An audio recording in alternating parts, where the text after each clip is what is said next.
ना हम पल्ला में होता है, मुकाबला हम वजन पे होता है। कहां बनी हाशिम और कहां बनी उमैया। ये सिर्फ तारीख मुअर्रख की तेजी थी कि उसने बनी उमैया को नबी का रिश्तेदार साबित करने की कोशिश की। वरना मैं मिंबर पे कई बार कह चुका हूं और उस बात को मैं इतनी कसरत के साथ पढ़ना चाहता हूं कि ये हर कान तक पहुंच जाए। बनी उमैया की नबी के साथ कोई रिश्तेदारी नहीं। अब्द मनाफ के दो बेटे थे, एक का नाम अमर था, एक का नाम अब्दुल शम्स था। मैं बच्चों को समझाने के लिए, अमर और अब्दुल शम्स, ये हजरत अब्द मनाफ के दो बेटे थे। दोनों शाम में रहते थे, दोनों ही तजारत करते, क्योंकि सरकार हजरत अब्द मनाफ की तजारत शाम में थी। अमर को किसी ने बताया कि तुम्हारा आबाई वतन जो मक्का है वहां कहत पड़ चुका है। जनाबे अमर 200 ऊंटों पे रोटियां लाद के शाम से चले और मक्का पहुंचे। मक्का के 200 ऊंट अल्लाह की राह में ज़िबा किए, उसके शोरबे के अंदर रोटियां भगोई, 3 महीने मक्के वालों को खिलाई। और वो जो शोरबे में भगोई रोटी होती थी उसे अरबी में हश्म कहते थे। इतना खिलाया कि मशहूर हो गए हाशिम। बाबा सरकार आगे तशरीफ ले, बाबा जी आगे तशरीफ ले। सलवात सारे हज़रात मिलके बुलंद आवाज से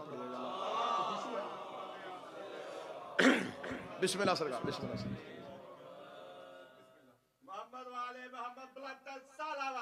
अल्लाहुम्मा सल्लि अला मुहम्मद व आले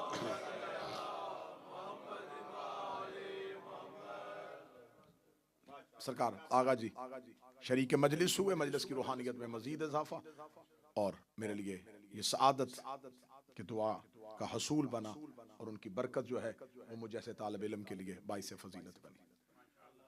इतना खाना खिलाया कि मशहूर हो गए। जब हजरत आमर ने मक्का में खाना खिलाना शुरू कर दिया तो अब अब्दुल शम्स कहां रह रहे थे? तो जो मेरी तरफ, शाम में। अब्दुल शम्स शाम में थे, आमर कहां आ गए? मक्का में। खाना खिलाना शुरू कर दिया। अब मक्का के लोगों ने जनाबे हाशिम को जाने नहीं दिया।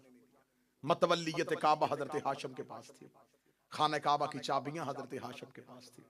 हर साल हज करने वालों के आने का इंतजाम अकेले हजरत हाशिम का। पूरे मक्का और हजाज में हजरत हाशिम की सखावत मशहूर हो गई। सरकार हजरत अब्दुल शम्स का शाम में इंतकाल हो गया। अब्दुल शम्स के घर में एक कनीज रहती थी, वो कनीज एक बच्चे को अपने साथ लेके आई थी। अब्दुल शम्स के मरने के बाद उस बच्चे ने दावा कर दिया कि मैं अब्दुल शम्स का बेटा हूं, जबकि वो कनीज जो काम करने के लिए अब्दुल शम्स के घर में रहती थी उसका बेटा था। उसका नाम था उमैया। जब इसे खबर हो गई कि जो मेरा चचा जिसका नाम अमर था वो मक्का में जाकर रईस है और मक्का की सरदारी उसके पास है, इसने मक्का में आकर दावा किया कि मैं अब्दुल शम्स का बेटा हूं। सरकार हजरत हाशिम ने कहा ये झूठ है, ये बहतान है। अगर ये मेरे भाई अब्दुल शम्स का बेटा है तो इसे कहो खाना काबा के करीब जाए और दीवार काबा पे हाथ रख के इस बात की गवाही दे। जब यह दीवार काबा के करीब जाना शुरू हुआ तो मक्का के लोगों ने इसकी शक्ल को एक जानवर की शक्ल में देखना शुरू किया। लोगों ने मक्का से इसको निकाल दिया और ये दोबारा शाम पहुंच गया। उमैया को फिर उसके आगे एक बेटा हुआ, उसका नाम हर्ब, और हर्ब को एक बेटा हुआ जिसका नाम था अबू सुफियान। खानदाने बनु हाशिम के साथ कोई ताल्लुक नहीं, खानदाने रसूल के साथ कोई ताल्लुक नहीं। अब मैं हजरत इमाम हसन का एक हमला पढ़ने लगा। वैसे तो शुजात हजरत इमाम हसन पढ़ने के लिए एक ही जुमला काफी है कि अब्बास हसन के शागिर्द थे। इसके बाद नाम भी पढ़ा जाए हजरत इमाम हसन की शुजात तो इसी में बंद है। हजरत अबुल फजल अब्बास इमाम हसन के शागिर्द।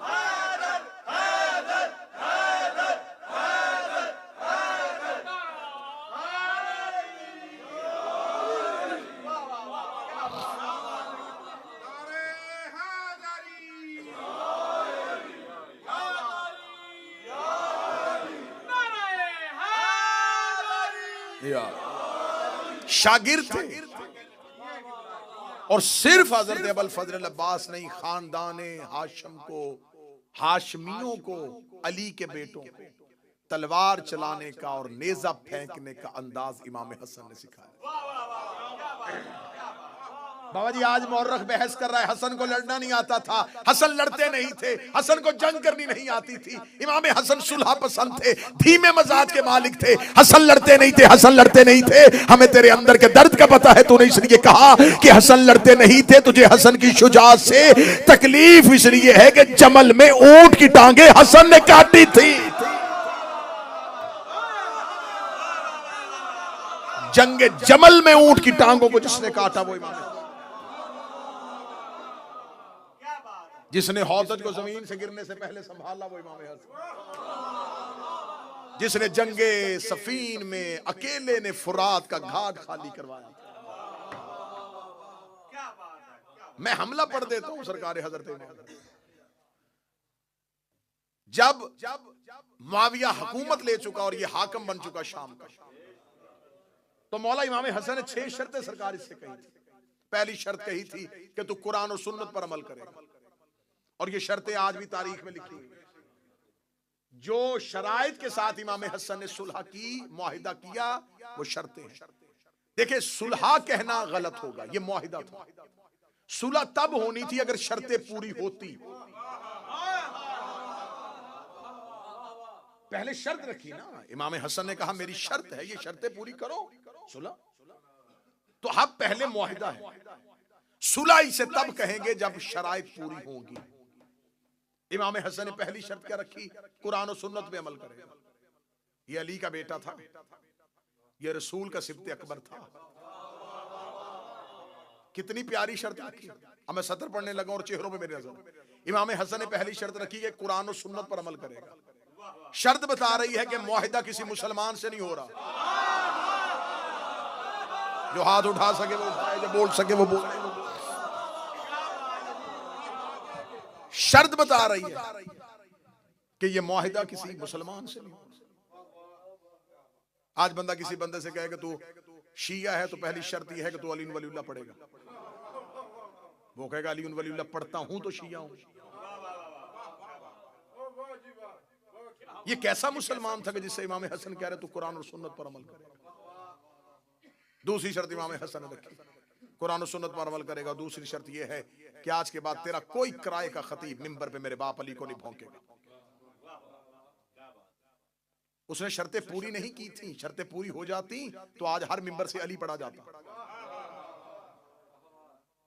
अब यह बात मैं 40 हिजरी से लेकर 2024 तक लेके आने लगा। अगर आज किसी मिंबर से कोई खतीब अली के खिलाफ बोलता नजर आए तो समझ लेना कि किसकी तनख्वाह पे पल रहा है।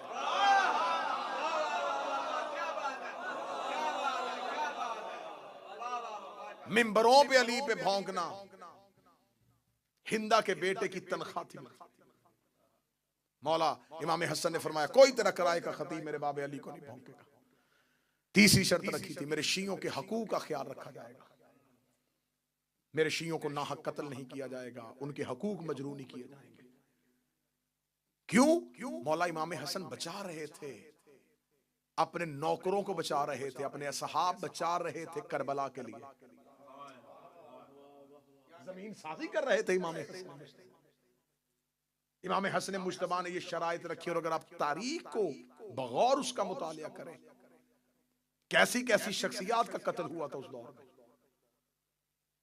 हुजर इब्ने अदई जैसे, रुशैद हजरी जैसे लोग, अब्दुल्ला इब्ने मसऊद जैसा लोग, मुफस्सिर कुरान जिसने तफसीर अली से ली थी, जो मुफस्सिर कुरान था। मुआविया ने उसे अपने दरबार में खड़ा करके छड़ियों के साथ मरवाना शुरू किया। बूढ़े थे और सिर्फ बेटियां थी, उनकी बेटा कोई नहीं था। जमीन पे जख्मी गिरा पड़ा था ये अली का सहाबी, ज़ईफ। और मुआविया तक से नीचे उतर के करीब आके कहने लगा क्या फायदा हुआ अली की मोहब्बत का, अभी थोड़ी देर के बाद मर जाएगा, दुनिया में तेरी बेटियां अकेली रह जाएंगी, कैसे अपना मुआश का बंदोबस्त करेंगी, कैसे जमाने में जिएंगी। अब्दुल्ला इब्ने मसऊद ने आंखें बंद होते हुए आंखें खोल के कहा मेरी बेटियों के रिस्क की तुझे क्यों परवाह है। और ये जो आज वजीफा पढ़ा जाता है कि किसी घर में रिस्क की कमी हो तो उस घर की मस्तूर को चाहिए कि रात को सोने से पहले सूरा वाक़िया पढ़े, ये वजीफा अब्दुल्ला इब्ने मसऊद ने बताया था। अब्दुल्ला इब्ने मसऊद ने फरमाया तू मेरी बेटियों के रिस्क की फिक्र न कर, वो अली के कहने के मुताबिक रात को सोने से पहले सूरा वाक़िया पढ़ के सोती है। इसे कहते हैं सहाबी मरता हुआ भी अली की हदीस बयान कर रहा है। दुश्मन के दरबार में अली की हदीस पढ़ा और उसने ठोकर मार के कहा चल फिर मरना ही चाहता है तो तूने कुरान पे इतनी खिदमत की है, तेरी तफसीर कुरान पे इतनी खिदमत है, चल मैं तुझे इतना जरूर अजर दूंगा कि तूने कुरान के लिए बड़ी खिदमत की है। मैं तुझसे पूछना चाहता हूं तू कैसे मरना चाहता है? तेरी खिदमत के एवज में तुझे इतनी छूट दे देता हूं, तू जिस तरह मरना चाहे मैं तुझे वैसे मारूंगा। तू कैसे मरना चाहता है? तू कैसे मरना चाहता है? अब्दुल्लाह इब्न मसूद ने बंद आंखों खोल के कहा बिल्कुल ऐसे जैसे 12वें के दौर में तू मेरे हाथ से मरना चाहता।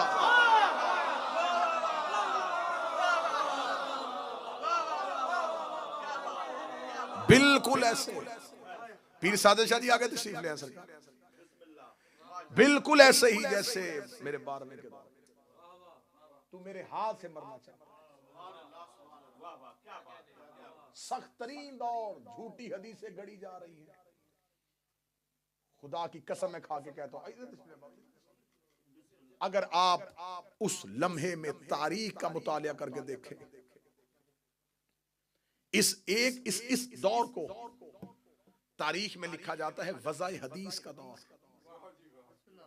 वज़ाए हदीस का दौर, झूठी हदीसों की फैक्ट्रियां थी।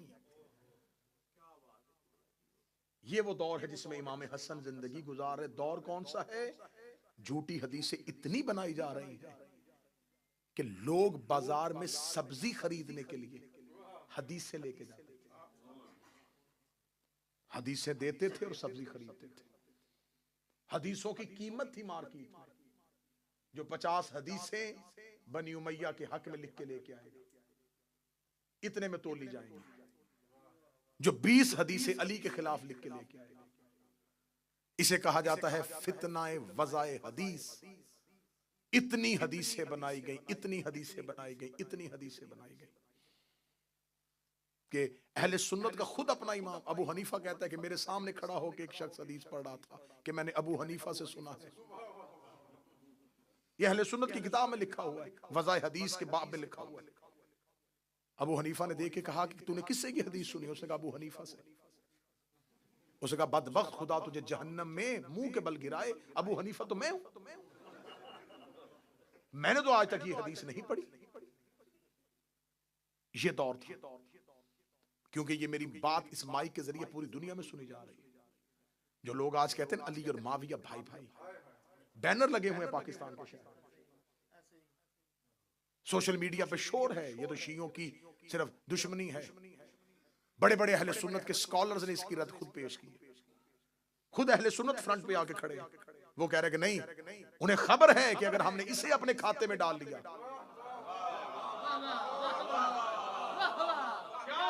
फिर यहां से तो खोज शुरू होगी। लिहाजा जो पढ़े लिखे सुन्नी है वो यजीद से पहले ही मोहतात हो गए थे, यजीद से पिछले दौर से ही मोहतात हो गए थे। वो कहते सिर्फ यजीद को खाते में ना डालो, यजीद को फेंको और इससे पहले मुआविया को भी फेंको, ताकि पूरे बनी उमैया से हम सबकदोश हो जाएं, बनी उमैया से हमारे हाथ पीछे हो जाए। पढ़े लिखे अहले सुन्नत स्कॉलर जो पुराने लोग थे वो नहीं मानने के लिए तैयार थे। उन्हें खबर थी अगर हमने इसे मान लिया फिर पूरी की पूरी खिलाफत गई,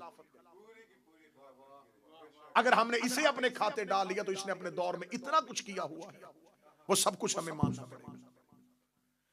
जितनी अहले सुन्नत की किताबें हैं हदीस की, चाहे वो मुस्लिम हो चाहे वो बुखारी हो, ये सब के सब शागिर्द हैं निसाई के। जाए जाके किताब उठा के देखे और अहले सुन्नत को मैं चैलेंज करके कह रहा हूं मुझे बताएं कि इमाम निसाई का कत्ल क्यों हुआ था, उसे क्यों मारा गया था? जब उसने खड़े होके अहले बैत के फजाइल पढ़ने शुरू किए तो मजमे में से एक बंदा उठा और उसने कहा तू अली के फजाइल अली की हदीसें पढ़ी जा रहा है, क्या तेरे पास मुआविया के हक में कोई हदीस नहीं है?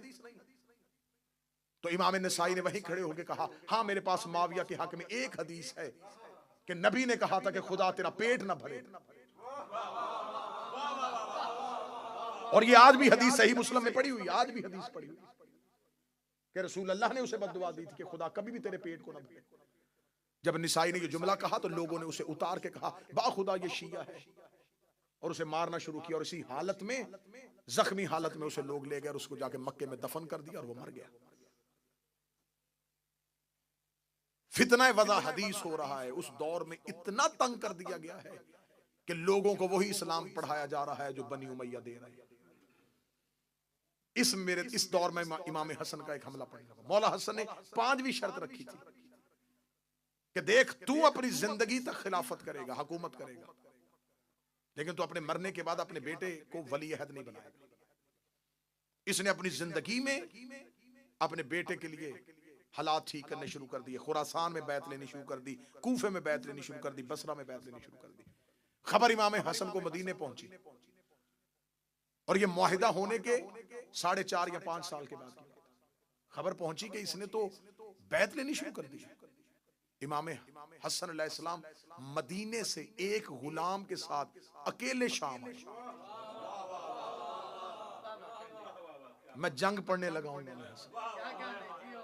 कोई लश्कर नहीं, कोई फौजी नहीं, कोई सिपाही नहीं, अकेले हजरत इमाम हसन एक गुलाम को साथ लेके मदीना से निकले। आगा जी शाम मुखबरों ने जाकर दरबार में खबर दी, हसन शाम पहुंच गए और वो शाम के सदर दरवाजे पे आ गए। इसका जल्दी करो, मेरे दरबार को भरो लोगों से, हसन के पहुंचने से पहले मेरा दरबार भर दिया जाए।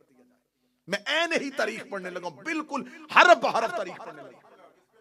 इसका जब तक हसन शाम के सदर दरवाजे से दरबार तक पहुंचे, दरबार खचाखच भर दो मेरे खुशामदीयों के साथ, सारा मजमा मेरा हो, ताकि हसन को पता चल जाए कि मेरी हुकूमत शाम में कायम हो चुकी है। इसने पूरा दरबार खचाखच भर दिया। इसके किराए के लोग खुशामदी सारे के सारे दरबार में इकट्ठे होकर गलियों में मनादी करवानी शुरू कर दी कि जितनी जल्दी हो सके शाम के सदर दरवाजे से इमाम हसन बढ़ के दरबार की तरफ आ रहे हैं, जल्दी पहुंचो। जामे मस्जिद उम्वी में लोगों का रश हो गया, इतना दरबार भर चुका था। सारे के सारे खुशामदी और इमाम हसन चलते चलते दरबार की जानब आ रहे थे। इमाम हसन के आने से पहले इसने अपने किराए के खतीब को खड़ा किया। किराए के खतीब को खड़ा करके इसने कहा, चल तू खानदान बनु उमैया के फजाइल पढ़ने शुरू कर दे। किराए का खतीब उठा और उसने खानदान बनी उमैया के फजाइल पढ़ने शुरू कर दिए। इधर इमाम हसन का जब पहला कदम दरबार में आया तो ये इमाम हसन को ये तासुर देना चाहता था कि हमें तो नहीं पता था कि आप आ रहे हैं, आपके आने से पहले ही लोग खानदान उमैया के फजाइल सुन रहे थे और हमारा खतीब खानदान उमैया के फजाइल पढ़ा था। किराए का खतीब ऊंचाई पे खड़ा हुआ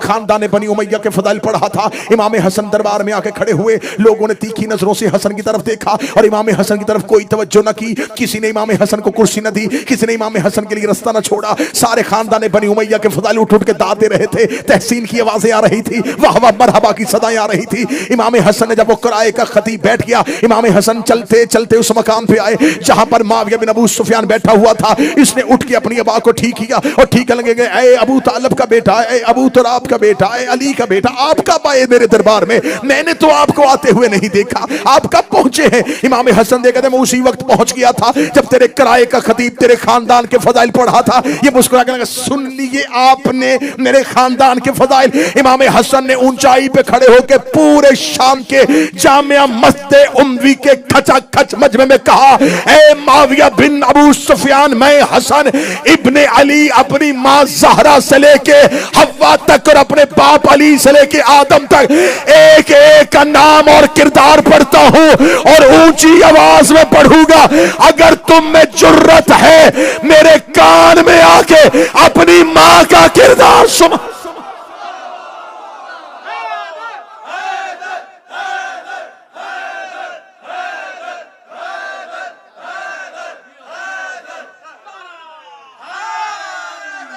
ऐ मुझ पे फख्र मुबाहात करने वाले, ऐ मेरे खानदान पे फख्र करने वालों, ऐ मेरे खानदान पे फख्र मुबाहात करने वालों, कान में आके पढ़ो। दरबार में सन्नाटा तारी हुआ, खामोशी तारी हुई। खामोशी का तारी होना था। इमाम हसन ने यूं मजमे की तरफ देखा, पहला ही जुमला इतना सख्त था। लोगों ने कहा, ये कौन है जिसने दमिश्क के हाकिम को इतना बड़ा जुमला कह दिया? हाकिम अभी तख्त पे लर्जा बर आदम था और चेहरे पे मौत की जर्दी थी। इमाम हसन ने कहा, जो मुझे जानता है वो जान ले, जो नहीं जानता वो सुन ले, अना हसन इब्ने अली।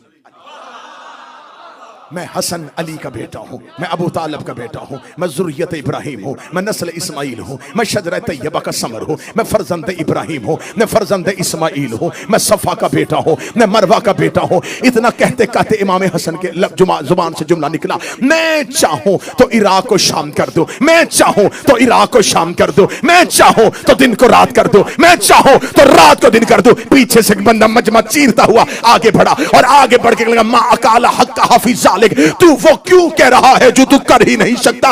इमाम हसन ने तीखी हुई नजरों से पीछे मुड़ के देखा, फरमाया शर्म नहीं आती औरत हो के मर्दों में खड़ी, औरत हो के मर्दों में खड़ी है। फौरन जिस्म के खदो खाल तब्दील हुए, हयत बदन तब्दील हुई। इनकलाब ईरान के बानी आगा खुमैनी ने एक तफसीर लिखी है कुरान की। उन्होंने अपनी कुरान की तफसीर में सूरह यासीन की इस आयत में इन्नमा अमरुहु इज़ अरादा शैअन यक़ूलु लहु कुन फयकून, इसकी तफसीर करते हुए उन्होंने कहा कि अल्लाह कहता है कि जब मैं किसी चीज का इरादा करता हूं, मैंने हवाला दिया है, आगा खुमैनी ने अपनी तफसीर में लिखा, उसने कहा जब खुदा किसी चीज का इरादा करता है तो खुदा कहता है जब मैं इरादा करता हूं तो मैं कहता हूं हो जा तो वो हो जाती है। फिर उन्होंने इसके आगे तफसीर में लिखा कि ये बात मखलूक को समझाने के लिए है, वरना अल्लाह के इरादे कहने और होने में फासला नहीं होता। उन्होंने कहा अल्लाह के इरादे में, कहने में और होने में कोई फासला, कोई वकू नहीं होता। उसका इरादा ही उसका कहना है, उसका कहना ही उसका होना है, उसका इरादा ही उसका कहना है, उसका कहना ही उसका होना है। ये तफसीर हो गई कि अल्लाह का इरादा अल्लाह का कहना है, अल्लाह का होना है। मैं मर्जी के चौक में अपनी जुबान कटवाऊंगा। हसन ने शाम के दरबार में मुसल्ला बिछा के 2 रकत नमाज पढ़ के दुआ नहीं की कि मेरे अल्लाह इसे औरत कर दे, मेरे अल्लाह इसे औरत कर दे। हसन ने कह दिया वो हो गया।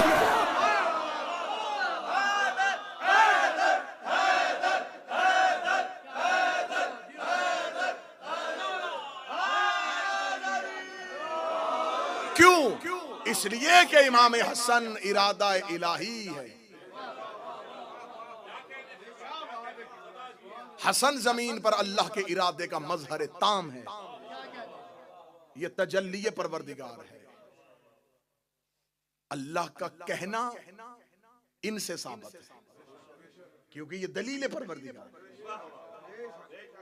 कहा शर्म नहीं आती औरत होके मर्दों। यहां तक आपको जाकिरी ने सुनाई है, मैं इससे अगली हदीस का अगला टुकड़ा सुनाने लगा, बाबा इससे भी अच्छा टुकड़ा सुनाने लगा हूं। जब कहा शर्म नहीं आती औरत हो के मर्दों में आ गई है, हैयत तब्दील हुई, खदो खाल तब्दील हुए, मिंबर की पूरी खतीबाना जिम्मेदारी के साथ जुमला कहने लगा।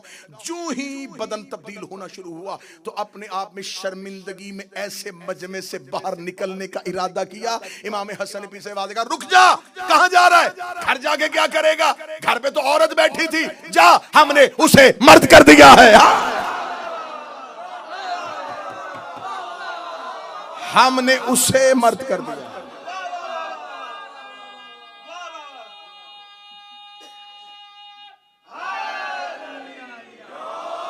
आज से वो हाकम तू महकूमा, आज से वो हाकम तू महकूमा। इतना इमाम हसन का कहना था। अब पूरे दरबार में जब लोगों ने मोजज़ा देख लिया, अब एक मर्द को अभी अभी जिसने औरत बनते देखा हो, अब दूसरे की हिम्मत है, बिल्कुल खामोशी तारी हुई। जब बिल्कुल सन्नाटा तारी हो गया, हैबत हसन, हसन की हैबत ने शाम के महल को ऐसे पत्थर का कर दिया। अब इमाम हसन की आवाज जामे मस्जिद उम्वी की दीवारों से टकराई। फरमाया सुनो, लकड़ी के तख्त पे बैठ के फख्र करने वाले, इन्ना बेशक अल अर्श हुसीरी, मोहम्मद ज़मीरी, अली अमीरी, हुसैन वजीरी व जबरील फकीर। ऐ लकड़ी के तख्त पे बैठ के फख्र मुबाहात करने वाले, अर्श मेरे तख्त का नाम है, मोहम्मद मेरे जमीर का नाम है, अली मेरे अमीर का नाम है, हुसैन मेरे वजीर का नाम है, जबरील मेरे फकीर का नाम। अल अर्श सीरी मोहम्मद जमीरी व अली अमीरी व हुसैन वजीरी व जबरील फकीरी। कहीं तारीख से खुतबा अकेले अकेले शाम में, अकेले है शाम में। अरबी जुबान में आप नफरत के साथ, जैसे हम उर्दू जुबान में किसी के साथ बात करते उलझते उलझते, जब उस बंदे को इस काबिल न समझे ना किसी बात, तो बंदा उर्दू जुबान में एक लफ्ज बोलता है, माहौल चल हट, बोलते हैं चल हट। अरबी जुबान में इसके सिर, चल हट। और अगर सामने औरत हो तो उसको सिर नहीं, सीरी। सिर कहा जाता है मर्द के लिए, सीरी कहा जाता है औरत। चल हट मर्द हो सिर, औरत हो सीरी। अब आखिरी सतर है और जुमला आपने ऐसे वसूल करना है जैसे जुमले का हक बनता है। मेरे मौला इमाम हसन शाम के दरबार में खड़े होगा, अल अर्श सीरी, अर्श मेरा तख्त है, मोहम्मद ज़मीरी, मोहम्मद मेरा ज़मीर है, व अली अमीरी, अली मेरा अमीर है, व हुसैन वजीरी, हुसैन मेरा वजीर है, व जबरील फ़कीरी, और जबरील मेरा फ़कीर है। ये कहना था या मुआविया बिन अबू सुफियान इमाम हसन के बिल्कुल सामने आके खड़ा हुआ। उसका दरबार में तो किसी की जुर्रत नहीं कि हसन के जुमले को काटे। वो सामने आके खड़े होकर लगा, ए हसन, तूने मदीने से आके शाम में फसाद फितना बर्पा कर दिया है, तूने मेरे दरबार की हैबत को तब्दील कर दिया है। क्या तू भी अपने बाप की तरह मोजे दिखा के अपनी हुकूमत साबित करना चाहता है? इमाम हसन ने उसी लहजे में कहा, इस शे तो असीरी, पीछे हट या कहूं सीरी।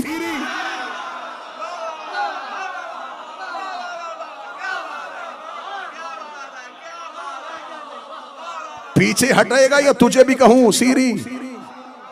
और सीरी औरत के लिए कहा जाता है।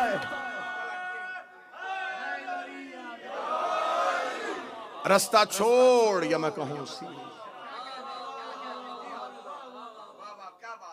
रास्ता छोड़ता है या तुझे कहूं सीरी। पूरी महफिल से इमाम हसन इस अंदाज से निकले और खड़े होकर कहा, खबरदार, मैंने तुझे कहा था कि अपने बाद अपने बेटे की वली अहदी की कोशिश न करना। अगर तुमने यजीद अपने बेटे को खलीफा बनाने की कोशिश की तो जान लेना मेरे भाई का नाम हुसैन है।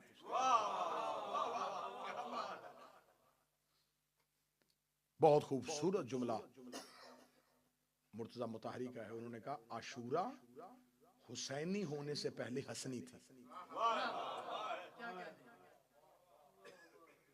जब करबला हुसैनी नहीं थी तो करबला हसनी थी।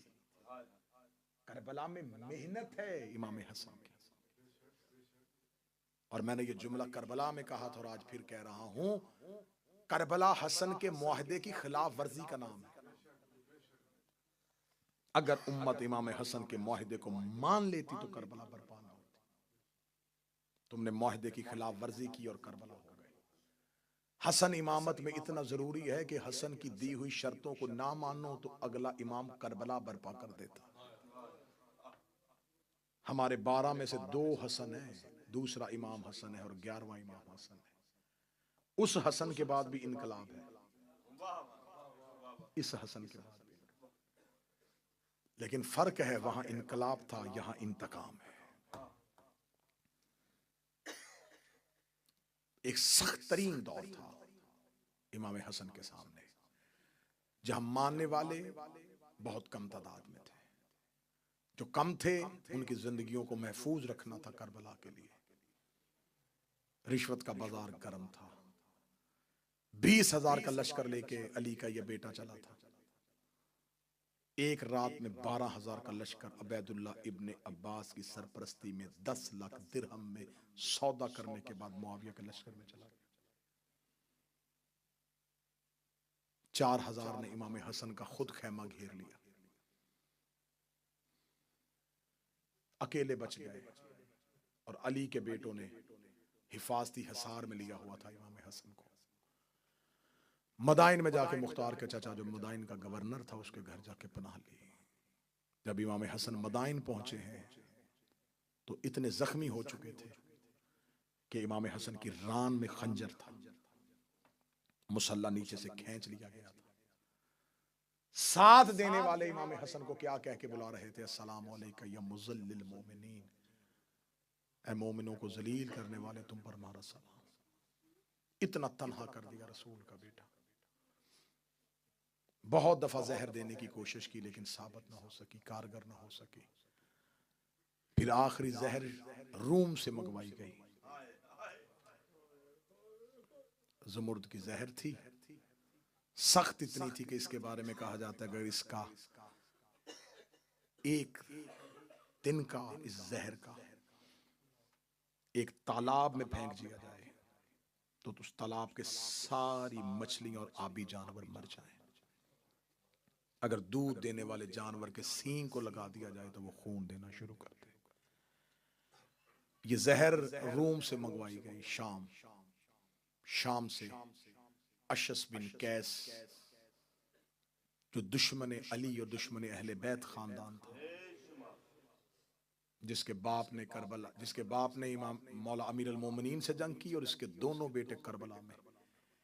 इसका एक बेटा जिसने हुसैन का मुस्लिम दारुल उमारा से गिराया था और दूसरा वो जिसने करबला में हुसैन के पहलू में नेजा मारा था।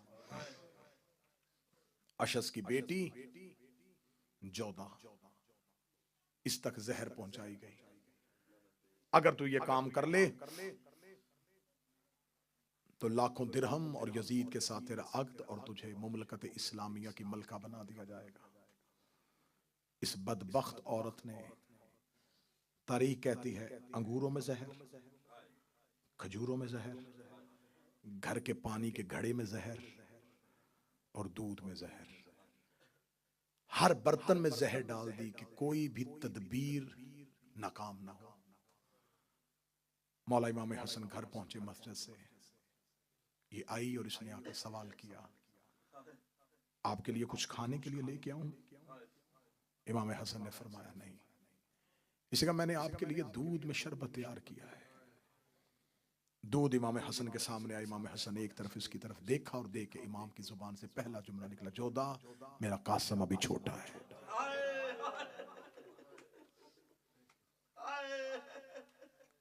इसने कहा आप नोश फरमाइए। दूध का प्याला हाथ में आया, आंखें बंद हुई और आंखों से आंसू इमाम की दाढ़ी में आए। पहला घूंट भरा और भरने के बाद पहली सतर कही, क्या मैं तेरा अच्छा इमाम नहीं था? क्या मैंने तेरे कोई हक तलफी की थी? इसने कहा और दूध पीजिए। इमाम ने फरमाया अगर एक घूंट से ही तेरा काम हो जाए, मुझे दूसरा क्यों पिला रहे? जहर इतनी शदीद थी कि इमाम के जिगर तक पहुंच गई। आधी रात मदीने की गलियों में रसूल का बेटा कभी इस दीवार से कभी इस दीवार से गिरते गिरते फरवा बीबी के दरवाजे तक ऐसे आए जैसे अकबर की लाश पे हुसैन।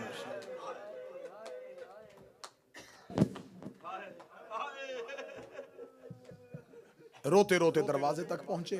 दरवाजे पे आके मौला इमाम हसन रुक गए। बीबी फरवा हुजरे के अंदर थी। इमाम हसन ने आहिस्ता आहिस्ता दरवाजे पे दस्तक दी। फरवा दरवाजा खोल, फरवा दरवाजा खोल। जनाबे फरवा तड़प के उठी। जब आके दरवाजा खोला तो इमाम हसन की हालत क्या है? सर से अमामा उतरा हुआ है, गिरेबान चाक है और हाथ सीने पे है। बीबी फरवा देखे कहती मौला आपकी ये हालत किसने बनाई? रो के कहती मेरी हालत बाद में पूछना, पहले मेरा कासम जगा। अलविदाई मजलिस है, कल मेरा सफर है, अयाम अज़ा से आपकी नौकरी पे हाजिर हुआ हूं। कोई गुताही कोई गलती हुई हो मैं माजरत चाहूंगा। जिंदगी बाकी, मुलाकात बाकी। अलविदा कर रहे हैं हम नबी की बेटियों को।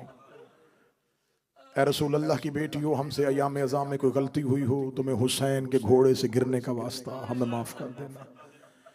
बीबी हमसे रोने का हक अदा नहीं हो सका। हक तो ये था कि हम मर जाते तेरे हुसैन को रोते रोते। बीबी हमने बड़ी कोशिश की, हम जितने भी आंसू पेश कर सके। रसूल की बेटी हमारे आंसू कबूल करना, हमारा गिरिया कबूल करना। रो के कहते मेरा कासम जगा। 3.5 साल का कासम जो अभी भी नहीं रो सका, उसके लिए जुमला कहूं, जब हसन को जहर मिली कासम की उम्र इतनी थी जितनी करबला में हुसैन की सकीना की उम्र थी।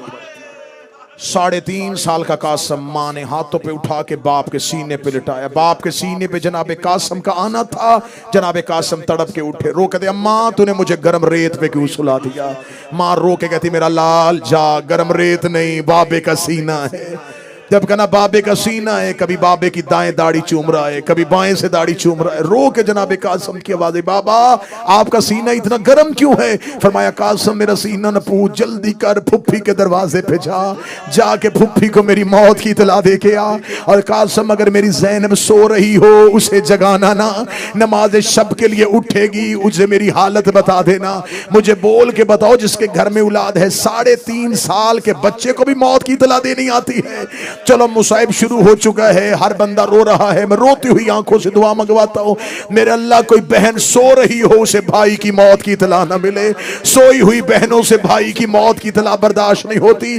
जनाबे कासम मदीने की गलियों में आधी रात दीवारों के सहारे लेता लेता वो जिसकी मेहंदियां उठाते हो, वो जिसकी सेज सजाते हो, वो कासम जनाबे ज़ैनब के दरवाजे पे आया। दरवाजे पे हाथ रखा, दरवाजा बंद महसूस हुआ।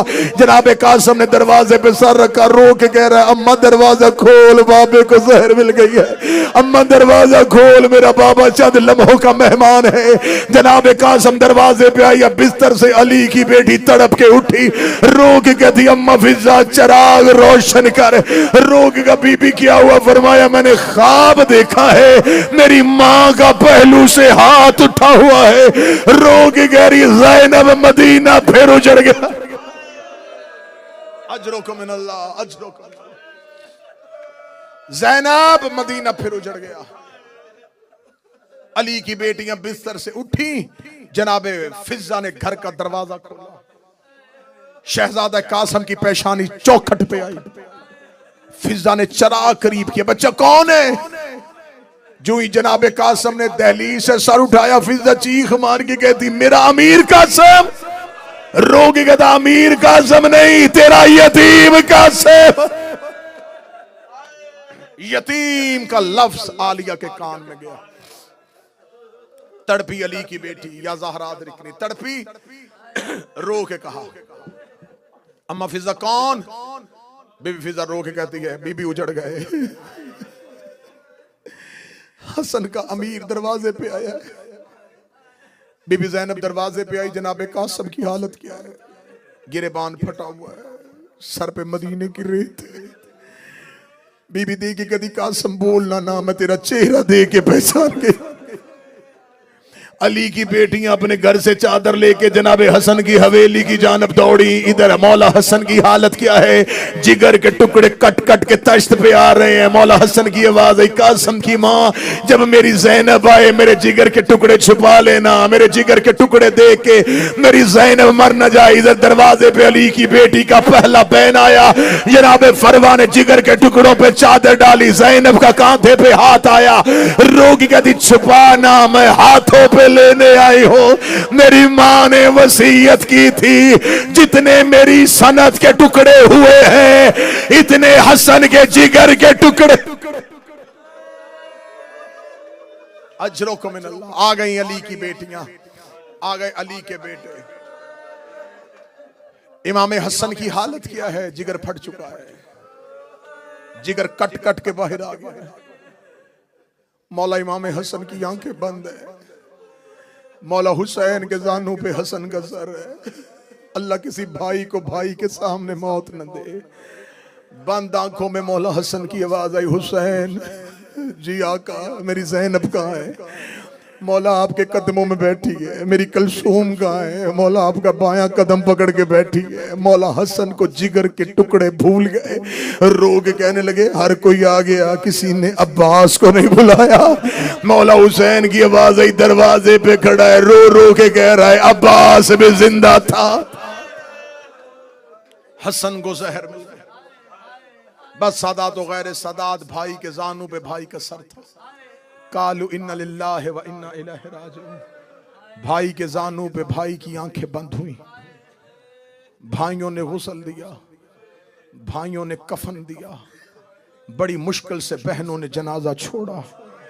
हाशमी जनाजा लेके मदीने के बाजार में आए। 13 लोगों ने आके हसन के जनाजे को रोका। इनमें से एक आगे खड़ा होके कहने लगा, हुसैन कौन है? फरमाया मेरा भाई मर गया है। कहने लगे कहाँ लेके जा रहा है? फरमाया रोज़ा रसूल पे। ये कह का मार के कहने लगा, रोज़ा रसूल तुम सैयदों की जगीर नहीं है, हुजरा मोहम्मद तुम ज़हरा के बेटों की जगीर नहीं है, हमें पहले इजाज़त लेनी है। जिसका हुजरा है उससे पूछेंगे दफन की इजाज़त मिलनी है कि नहीं मिलनी, मैं जिंदा रहूं या मारा जाऊं। मुझे ज़हरा की इज्जत की कसम है, बतूल के बेटों की गुर्बत ज़माने तक पहुंचाई नहीं गई। हसन का जनाजा मदीने के बाजार में खड़ा था, एक औरत ने रुमाल से इशारा किया, 300 तीर कमानों से आया, 300 तीरों का कमानों से आना था। एक जनाजे का पाया हुसैन के हाथ में था, एक अब्बास के कांधे पे था। अब्बास ने हुसैन को देखा, हुसैन ने गाजी को देखा। अब्बास ने जनाजे का पाया हुसैन के कांधे पे रखा, जनाजे के सामने हाथ फैला के अब्बास खड़े हो गए। रो के कहते तीर मारने का शौक हो करबला आ जाना, वहां रोकने वाला कोई नहीं होगा। मेरे मरे के जनाजे पे तीर न 70 तीर हसन के जनाजे पे लगे। 70 तीरों का हसन के जनाजे पे लगना था। अब्बास हवेली ज़हरा की जानब दौड़े और किताबें कहती हैं जब अब्बास तेज चलते थे मदीने की गलियों में ज़लज़ला आता था। ज़ैनब दरवाजे पे खड़ी थी, मदीने की गलियों में ज़लज़ला आया। बीबी ज़ैनब रो कर दी कलसूम दुआ करना, लेके जनाजा गए थे, वापस अब्बास आ रहा है। हजरत अब्बास दरवाजे पे आए, आलिया ने अब्बास के सीने पे हाथ रखा, रख के कहती तुम तो जनाजा लेके गए थे, अकेले वापस क्यों आ गए? हजरत अब्बास ने सर से अमामा उतारा, ज़ैनब के कदमों में फेंका, रोगी गल लगा, बीबी तुझे तेरी मां की चादर का वास्ता, मुझे मेरी तलवार दे, मेरे जनाजे पे तीर लगे। इन्होंने मेरे गरीब के जनाजे पे तीर। अजरो को मिन अल्लाह, अजरो को मिन अल्लाह, अजरो। पीछे से गरीब करबला की आवाज आई, ज़ैनब अब्बास को रोक ले। अली की बेटी ने अब्बास के दोनों शाने पकड़े, रोक दी, अब्बास हौसला, अब्बास हमारी मक्तल मदीना नहीं, अब्बास मेरा लाल, अभी हमने बहुत कुछ बर्दाश्त करना है। ज़ैनब आलिया ने अब्बास रोका हुआ था या हुसैन जनाजा लेके घर आए। आखिरी 1.5 मिनट पढ़ने लगा, 1 से 1.5 मिनट, मुश्किल से मुश्किल दुआ, जनाजा बरामदगी के लिए तैयार। यहां से जनाजा उठेगा, मोमनीन में आएगा, मोहब्बत से चूमोगे जनाजा। इस जनाजे का यहां से यहां आना आसान है, इस जनाजे का बाजार से ज़ैनब के दरवाजे पे आना बड़ा मुश्किल। बादशाह का जनाजा सामने है, जनाजा घर आया, हुसैन सहन में जनाजा लेके नहीं गए, हुसैन जनाजा सीधा हुजरे में लेके गए। हुजरे में जाके हुसैन ने जनाजा रखा, हुजरे का दरवाजा बंद किया। अब हसन के जनाजे पे एक भाई खड़ा था, एक बहन खड़ी थी। मौला हुसैन की आवाज आई, ज़ैनब अगर जनाजा सहन में लेके गया, या हसन का बेटा मर जाएगा या हसन की ज़ौजा मर जाएगी। ज़ैनब ये सारी मुसीबतें हमने बर्दाश्त करनी है। ज़ैनब मैं हसन का तीरों वाला जनाजा सहन में लेके नहीं जाना चाहता। ज़ैनब मैं चाहता हूं मैं अपने भाई का कफन तब्दील कर दूं। ज़ैनब तेरे पास कोई कफन का टुकड़ा जो जन्नत से आया था? बीबी ज़ैनब ने हुसैन के गले में बाहें डाली, रो के कहती वो तो जन्नत से जबरील कफन लेके आया था, उसके 5 टुकड़े थे, एक माँ ने नाना को दे दिया था, एक हमने 3 जमातियों सानी को मां को दे दिया, एक हमने 21 रमजान को बाबे को दे दिया, एक टुकड़ा मैंने अभी हसन को दिया है। अब मेरे पास एक कफन है हुसैन, वो मैंने तेरे हिस्से का बचा के रखा है। गरीब ने बहन के गले में बाहें डाली, रोकेगा मेरे हिस्से का कफन भी ले आ। रोकेगा थी फिर तू क्या पहनेगा? हुसैन रोकेगा मुझे कफन की जरूरत ही नहीं होगी, मेरे हिस्से का कफन भी मेरे हसन को पहना दे। आखिरी जुमला पढ़ने लगा हूं जिसने गलियों में मातम करना है। हुसैन भाई के जनाजे में बैठे, हुसैन हसन के जनाजे से तीर निकालने लगे, या ज़ैनब ने हुसैन की कलाई पे हाथ रखा, रोक के लगी उठ हुसैन, तू भाई के जनाजे से तीर ना निकाल, अगर तूने हसन के जनाजे से तीर निकालने हैं तो अकबर के जिगर से बर्छी कौन निकालेगा?